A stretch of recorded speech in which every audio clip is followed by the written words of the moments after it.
Friends, அனைவருக்கும் வணக்கம். Welcome to our channel. இன்றைக்கான கரண்ட் அஃபேர்ஸ் பார்க்கலாம். இந்திய மகளிர் ஹாக்கி அணியின் பயிற்சியாளராக நியமனம் செய்யப்பட்டுள்ளவர் யார்? Sjoerd Marijne. இவர் நெதர்லாந்து நாட்டை சார்ந்தவர். தேசிய நெடுஞ்சாலை ஆணையம் வெளியிட்ட தகவல் படி 2026 பிப்ரவரி மாதம் திறக்கப்பட உள்ள ஆசியாவின் மிகப்பெரிய பசுமை வழித்தடம் எது? டெல்லி மற்றும் டேராடூன் இடையே உருவாகி வரும் அதிவேக நெடுஞ்சாலை திட்டமாகும். இதன் முக்கிய அம்சம் 12 கிலோமீட்டர் நீளமுள்ள உயர்த்தப்பட்ட சாலை ஆகும். இது ஆசிய அளவில் மிகப்பெரிய பசுமை உயர்த்தப்பட்ட சாலையாகும்.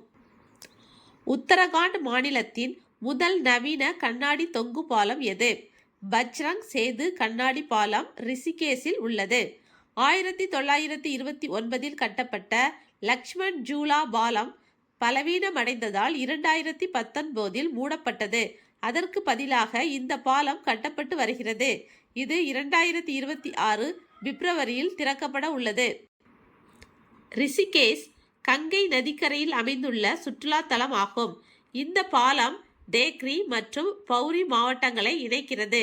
ரூபாய் 68 கோடி செலவில் கட்டப்பட்டுள்ளது. ஃபைபர் ரீஇன்ஃபோர்ஸ்ட் பாலிமர் பொருட்களால் செய்யப்பட்ட தொழில்நுட்பம் இந்த பாலத்தில் பயன்படுத்தப்பட்டுள்ளது. இதன் நீளம் 132 மீட்டர். இது இந்தியாவின் முதல் நதியின் மேல் அமைந்த தொங்கும் கண்ணாடி பாலம் ஆகும். இது கங்கை நதியின் மேல் கட்டப்பட்டுள்ளது. இந்திய அமலாக்கத்துறை தடை விதித்துள்ள ஆன்லைன் கேமிங் நிறுவனம் எது? வின்சோ ஆன்லைன் கேமிங் நிறுவனம். NTPC தனது மின்சார உற்பத்தியை 2047க்குள் 30 ஜிகாவாட் இலக்காக கொண்டு இந்தியாவில் புதிய அணுமின் நிலையம் அமைப்பதற்கு எந்த நிறுவனத்துடன் ஒப்பந்தம் செய்துள்ளது? ரொசாட்டம். இது ரஷ்ய அரசு அணுசக்தி கழகம். ஐரோப்பாவின் மிக உயரமான சிகரமான ரஷ்யாவின் எல்ப்ரஸ் மலை உச்சியை அடைந்த இந்தியர் யார்? புதுச்சேரியை சார்ந்த திவ்யா அருள். தமிழ்நாடு ஓய்வூதிய குழு அறிக்கையின் தலைவர் மற்றும் உறுப்பினர்கள் யார்? தலைவர் ககன்தீப் சிங் பேடி. இதன் உறுப்பினர்கள் KR சண்முகம், பிரதீக் தயாள். IT விஸ்மா மரபணு சிகிச்சை வழங்கிய உலகின் முதல் மருத்துவமனை எது? ஷேக் கலீஃபா மருத்துவ நகரம், Abu Dhabi.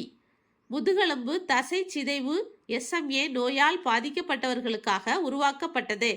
SMA spinal muscular atrophy. இது ஒருமுறை மட்டும் பயன்படுத்தக்கூடிய மரபணு சிகிச்சை ஆகும். இதை உருவாக்கிய நிறுவனம் நோவார்டிஸ். இது குறைபாடுள்ள SMN1 சர்வைவல் மோட்டார் நியூரான் 1 மரபணுவை மாற்றி புதிய புரதத்தை நமது உடல் உற்பத்தி செய்ய உதவுகிறது. இந்திய அரசால் சுற்றுச்சூழல் தாங்கு திறன் மண்டலமாக அறிவிக்கப்பட்ட சரணாலயம் எது? பார்வதி அர்கா பறவைகள் சரணாலயம். இது கோண்டா மாவட்டம், உத்தரப்பிரதேசத்தில் உள்ளது. 1986 சுற்றுச்சூழல் பாதுகாப்பு சட்டத்தின் கீழ் இவ்வறிக்கை வெளியானது. செயற்கை நுண்ணறிவு அடிப்படையிலான குறை தீர்க்கும் அமைப்பு எங்கு உருவாக்கப்பட்டுள்ளது? டெல்லி. டெல்லி அரசாங்கம் கான்பூர் IITயுடன் இணைந்து இதை உருவாக்கி உள்ளது. மத்திய நுகர்வோர் விவகாரம், உணவு மற்றும் பொது விநியோக அமைச்சர் வெளியிட்ட இந்திய தரநிலை IS 19262/2025 குறியீடு எந்த வாகனத்திற்கானது? மின்சார வேளாண் டிராக்டர்கள். சர்வதேச மன உடல்நல தினம் ஜனவரி 3. இந்தியாவின் முதல் பெண் ஆசிரியர் மற்றும் சமூக சீர்திருத்தவாதி சாவித்ரிபாய் பூலே அவர்கள்.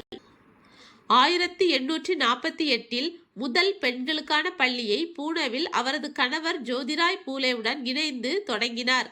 இவரது பிறந்த தினம் ஜனவரி 3, 1831. மகாராஷ்டிரா. இஸ்ரேலிடம் இருந்து எந்த ஏவுகணைகளை வாங்க இந்தியா ஒப்பந்தம் செய்துள்ளது? SPICE missile. ஸ்பைஸ் என்பது smart, precise, impact, cost effective. மொத்தம் 1000 ஏவுகணைகளை வாங்க உள்ளது. இதன் மதிப்பு $8.7 பில்லியன், 870 கோடி. இதை தயாரித்த நிறுவனம் ரஃபேல் அட்வான்ஸ்டு டிஃபென்ஸ் சிஸ்டம்ஸ். இது வானிலிருந்து தரை நோக்கி தாக்குதல் நடத்தும். 100 கிலோமீட்டர் தொலைவில் இருந்து இலக்குகளை குறிவைக்கும். GPS உதவி இல்லாமல் தன்னிச்சையாக இயங்கக்கூடியது.